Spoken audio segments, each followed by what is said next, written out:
Welcome everyone to this short session. It's only 30 minutes long, and we will focus primarily on the ISEA archives. So we're going to start off with me just introducing the speakers, but then we're going to jump to Wim van der Plas, who will introduce the volunteers and the ISEA Classic Archive.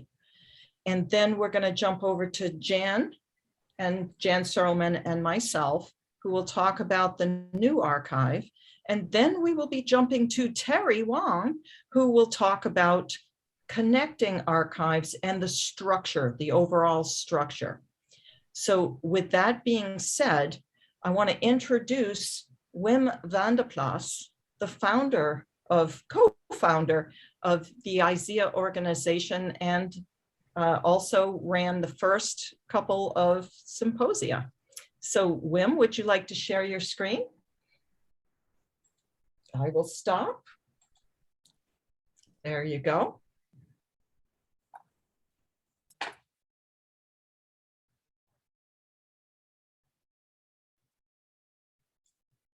Oops, you're muted and we're seeing your SIGGRAPH schedule. Yeah, that's what I said, but I was muted. I said, you're looking at my SIGGRAPH schedule. Lucky enough, we have 2 of the 3 volunteers here, so they will introduce themselves. One that is not here is Michelle Lin, and she is from Taiwan. She's actually in Taiwan, and she studies in Canada, but now she's studying from Taiwan, following the courses at night online. Michelle is a very hard worker and very precise, and we are very glad to have her work on the ISEA archives. Next volunteer that I like to mention is Nyota, and I always have to, Tania Mesha is her last name. I tried to learn that by head, and one day I will be able to say it without stumbling. Nyota, you want to tell a little bit about yourself and unmute yourself first? Yes, of course. So my name is Nyota Kanyamisha. So the pronunciation was good. It was fine. Yeah. So I've been volunteering for several months. Yeah, I really wanted to do something in the creative field, especially during the pandemic, because I just finished my bachelor's in communication sciences, and then I stumbled across ISEA, and luckily they had me. So yeah, I'm about to be studying a research master in sociology, and in the meantime, I continue helping on with the archive and working as a content manager. Thank you. We are also very happy with you, I can tell you. Here we have Simon, and the interesting thing that I live in Rotterdam, the most important town in Holland. Both Nyota and Simon now also live in Rotterdam, so we can work together on a very close basis. Simon Oosterhuis, that's an easy name for me, but not for foreigners. Can you tell us something about yourself too?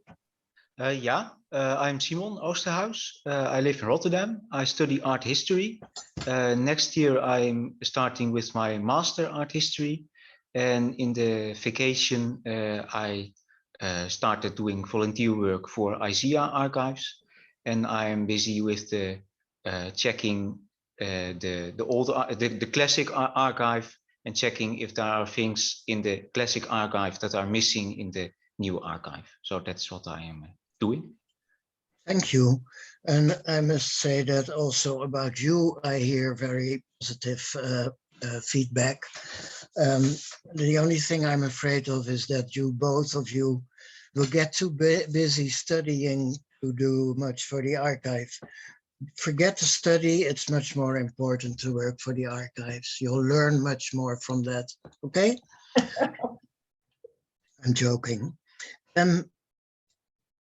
Now I'm going to tell you, but spend a few minutes going a little deeper into the ISEA archives than I did during the roundtable we had earlier this evening in Holland, morning in the USA.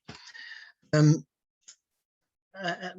don't know if I have to repeat myself, if there's new people here, but I have to presume there are some people that did not witness the first session. So again, this is the so-called classic archive that we first built and that we are now using as the archive that can be quickly updated, and then we transfer the data to the new archive that Bonnie and Jan will present in a minute. We have the about page here, is give some general information about the archives, and I'll go into that a little bit more in a second.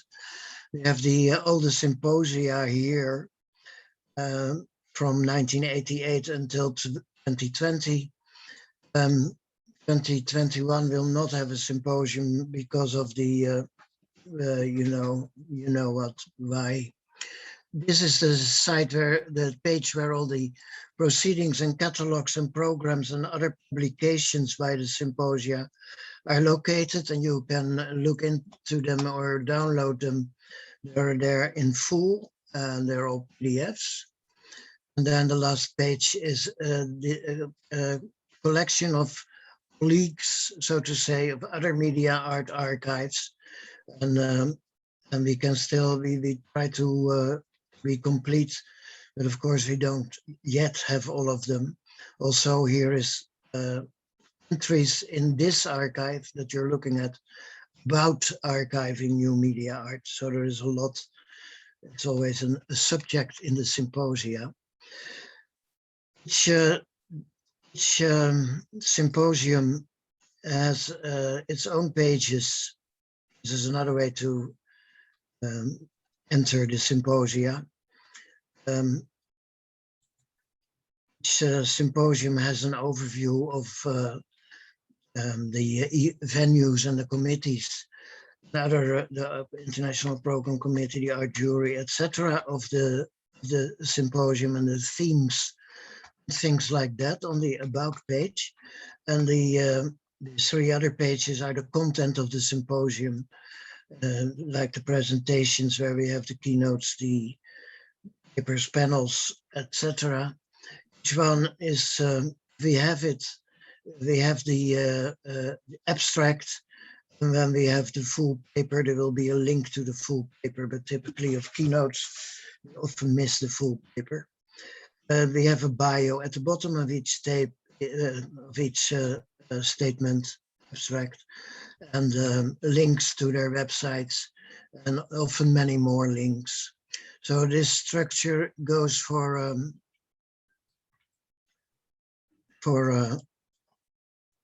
these pages to the workshops and the art events. So you press an art event, and you'll find the abstract, and you find pictures, you find links to videos. So this is in a nutshell the structure of the classic archive. It's straightforward, it's simple, and it has some advantages, but it's not as sophisticated as the new archive. I said I would show you a little bit more of the About page to end with. We have the information about the archives, a glossary, because not all the terms are always familiar to everyone that we use in the symposia, like roundtables, but also poster sessions, etc. General events, public events, the difference between those. But I wanted to point some attention to the new things we have. We have our own logo now, made by Bonnie. We're happy with that. And we have, with the help of Terry Wong, we started a YouTube channel. Recently, we got a little bit of subsidy from a Dutch fund. Instead of paying my trip to Montreal, which didn't happen, we were able to spend the money on digitizing some of my of the videotapes I hold here from early ISEA symposia. So we got about 50 or no, about 70 digitized, and we're slowly putting them on our own YouTube channel. And that's where I wanted to go. Terry has been calculating this YouTube channel, and you'll find this is from 1990, for example. No time to get into it. But, Yep, I think time's up. okay. I do need to show you my face, how it was in 1993. It's here, but that's enough of that. Okay, I'll stop sharing and the baton to Bonnie. And So Janice, I'm going to go next. Oh, okay, And to Jan. yes. Bonnie and I will be showing you the new ISEA Symposium archives. I had been working with Bonnie on the SIGGRAPH Digital Art Show archives, which then became the SIGGRAPH History Archives. And then I joined with Vim and Bonnie and working on ISEA. So you'll see many of the same things in the Classic Archive. We have a lot of information about symposia, etc. But you'll see there are some differences. For instance, this archive is much more visual and there are more interconnections, and you will see some things on that as well. So for example, all the material on a symposia, say ISEA 96, has all the material that Vim showed you, and the people that were on the international program committees, that type of thing. But at the top of the page, note that there's a few more things that are in the Classic Archive. So in addition to the overview, we have venues. And if you look at the venue page, you can see the places within the city for activities were held. So here's in the Rotterdam World Trade Center. And you can see information about that venue. It's on the next page. There we go. And you can also see the kinds of things, in this case, art events, part of the art exhibition that appeared at that place. If we go back to the top of the screen, you can also see we also have information about presentations. Bonnie will talk about that momentarily. I'll move on to workshops. The workshops show you all of the workshops that occurred at a particular symposium. And in all of these things, if you click any one of them, so for instance, this workshop, server farms, you can get a lot more detailed information about the workshop and who gave it and what the abstract was and so on. That's in there. There's also at the top of the page art events, and Bonnie will talk about that as well a little later. But one of the fun things also at the top schedule is we recently added a gallery. So if you go to the top, see the gallery, and now we can see Vim's pictures. So this show gives you a little bit of a flavor of the people attending ISEA and what was going on and some of the speakers and so on. So here's a brief overview. I'm going to have Bonnie take over and talk about people and contributors and how we interconnect them. We've had a number of volunteers over the years, including a number of programmers. And so the interface that you're looking at right now is nothing that you could buy or get free off the internet. It is programmed custom to deal with this information. And one of the most exciting parts for me is this contributor section, where we can view the contributors by their type of contribution to the symposium over the years. And so you can select individuals by their last name or by type. And if we come up to just looking at the presenters in general, you can see that it lists all of their contributions over the year. Now, over the years, we did not actually put this information into this page. We write templates and code that gathers the information when we input it as an art event, a presentation, a workshop, and it gathers it, collates it, and pretty much creates a nice little vita of the person's involvement with ISEA over the years. The other thing that we can do is we can tag all of the submissions with various types, and we can select any of these types and only see the artist talks, only see the keynote presentations. So if I want to just look at the keynote presentations, I can go ahead and list them and even sort them in different ways. Same thing works with the art events. So we have this menu that allows you to look at all the art exhibitions, all the performances, all the screenings, or you could pick a subtype. For instance, I just want to look at the installation art or sound art. So for instance, if I picked projection and mapping, it would show a nice page with all of these pieces. Now, as you see, we are missing a lot of the images. We are working really hard to get those images by contacting the artists and digging through the archives, the old publications, etc. And so this is definitely a work in progress. And if we click on any of those individual pieces, it brings us to the artwork page. And the great thing about this new archive is that we can program things like these little buttons that bring us to the next artwork in that particular year.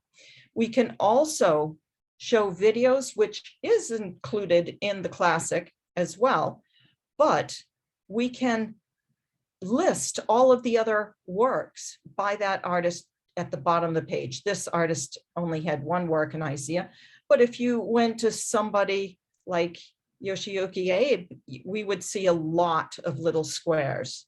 So it has all this interconnection happening between the data. Now, the other thing that's pretty exciting about this is that we have this data export section. This enables us to visualize that data in lots of different ways. One of the ways that we have right now is this location map. And the location map allows us to see where the individuals came from based on these category types. So I could just look at all the exhibiting artists, and takes just a moment because it's got a lot of people. Speaking of a lot, I will tell you that we have over 8,000 people that have been entered so far, 5,300 plus presentations, 340 workshops.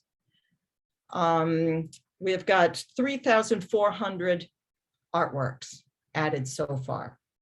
And those are artwork entries. We may still be missing images to go along with those.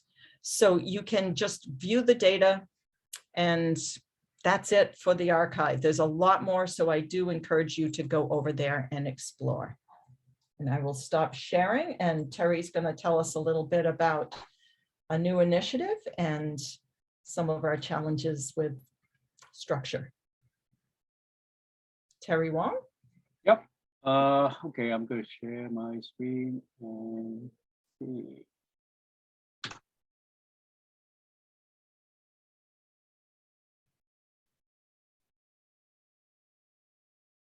Okay, first, thank you, William, Bonnie, and Jen for giving a brief description to the classic and the new archives. So next, I'm going to talk about two main areas of the archive that we continuously working on. First, the contents and the data side of the archives, and it will all end up relate to the interconnection with other archives and our maintenance of the archive page. So for the contents, we are continuously proofreading and adding contents to the archives. And in terms of the data, we are looking at the data structure And internally, we're trying to make the ISEA archive more organized. And externally, like I said, we're trying to connect with the other media art online archives. So for proofreading and adding content to our page, two primary references we use a lot is the ISEA publications, and at the same time going through some detailed web research when discrepancy occur. And the next thing we will do is we will contact the symposium organizers and the participants to verify archive content and collect additional archival materials like their memories, images, videos, event details that may not be captured in the ISEA publications. And also we'll do a year-to-year comparison. And thank you very much for our volunteer, Simone. He's been very helpful helping us comparing year by year for the content of the new and the Kazakh archive. Some of the common issue we find in terms of the content related issue is that sometimes we will find that like artists and affiliations have multiple names, and this is a very common issue. And in terms of the contents, it creates a lot of like more work for additional verification of the information, and also later on when we're trying to analyze the data, it may becomes an issue. In the previous roundtable discussion, we have already addressed some of the potential solutions to this. So if anyone interested in looking into it, and you could go back to look at the recording of the roundtable. And mainly is the it is a wicked media solution. So there's more details to it. So talking about the data side of the ISEA archive, so I'm going to quickly go over the basic structure of the archive, our archives. So like Jen discussed earlier, each of the symposium years has an overview, venues, workshop, presentation, and arts events category. And the next slide here, you will see that like actually each of the subcategory, each of the category will have subcategory under it with more details. And I'm not going to go into too much detail here, but just give you an idea how the structure is and more of the details. And in the taxonomy, we also have like for exhibition, we are also dividing it up with like more details descriptions. Like in exhibition, we have 2D arts, 3D sculpture, and on and on. Okay. Okay.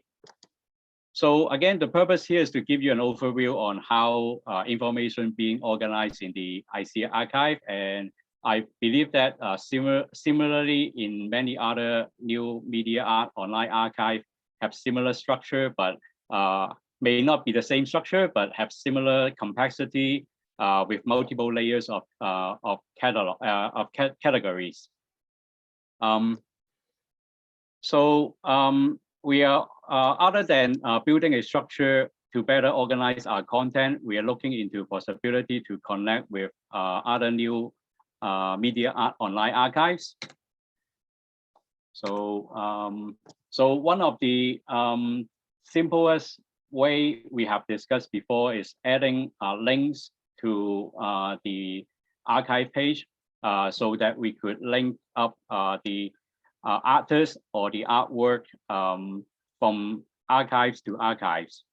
And many other options have discussed before. And of course, a more compact solution would be a centralized data hub, but there's some other downsides to it.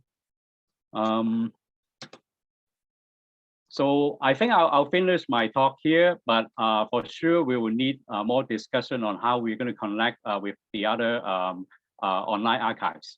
Thank you. I'll stop sharing then.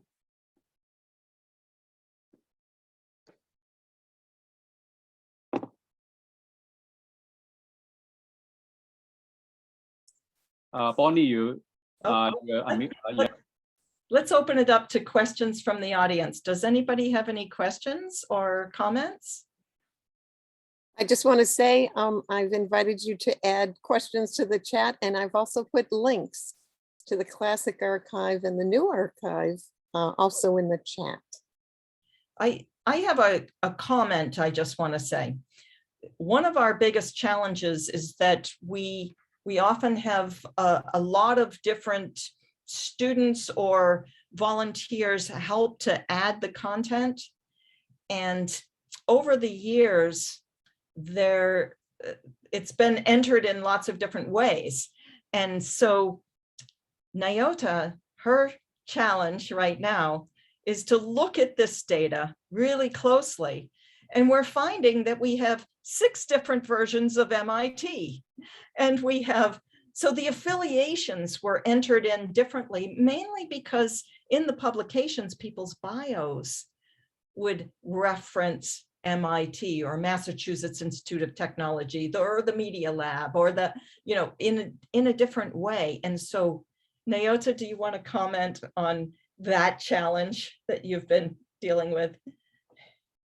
Yeah, for sure. There's not all that much to add, except from indeed, there are so many affiliations, but on top of that, the variety of ways to write the names, not only like spelling mistakes, of course, do happen, but the different ways of referring to different schools, but also referring to just a specific part, like a school that's part of a university. That happens a lot. So now I believe there's a new section added that's for schools and institutes related to the affiliations, or we just put it all under affiliations. So it really is a progress of finding out how we deal with the data and then how we can perfect the process, but it's a lot of fun working on it. Simon, do you want to make a comment about some of the things that you've found? Yeah, well, what I'm doing right now is that I find some discrepancies between the classic archive and the new archive. And also what Nyota was saying, that there are indeed a lot, when I check the affiliations, that there are a lot of different versions of the same institute or school. So that's also something I encounter. Yeah. Are there questions from the audience? We've got just a couple minutes left. We just wanted to do a little short presentation. Feel free if you want to unmute yourself and make a comment or ask a question. Just congratulations to everyone. It's amazing job, and it's a work that help us as researchers and teachers. So thank you very much. I live in Mexico, and we do not have enough museums on electronic arts or stuff like that. So these archives are gold for us. So thank you. Which brings me to the point, if you have participated with ISEA in the past in any way, you probably have a page. If you don't, contact us. But look at your page. We're missing a lot of images. We're missing information. So please contact us. It's right on the front page of the classic and the new archive on how to contact us, and help us. Help us. We're looking for volunteers too. If you're like, wow, that's cool, I want to get involved with that project. Yeah. You know, We are built on the shoulders of our volunteers. I thank you all. There's a question, or actually a comment in the Zoom. Are there a canonical list of names that could be used for these activities? And I just wanted to say, we've been having meetings with the file archivist from Brazil, And maybe exploring things like possibly using Wikidata to disambiguate names, and perhaps later on using that technique to disambiguate artworks as well. Another thing, just to add to the call for volunteers, Bonnie just expressed. It's not just volunteers, but I think that a lot of the work to be done for these archives is also interesting enough for students to get credits for. So maybe some of you work for educational institutes. You could imagine that your students do a project with the archives that would both help them and us. We're pretty much out of time, but Cynthia would like to say something briefly. Yeah, I just have a quick comment, which is that since the pandemic, there are all these Facebook groups, and one of them is people teaching studio art in different forms, and probably art history. So this is for the great future. I understand that to get to where you are now has been an enormous amount of work, but I'm thinking ahead about interfacing with education so that when people are giving presentations and they need examples, that the archive could somehow have tags that would make that work. Maybe, Yeah. Yeah.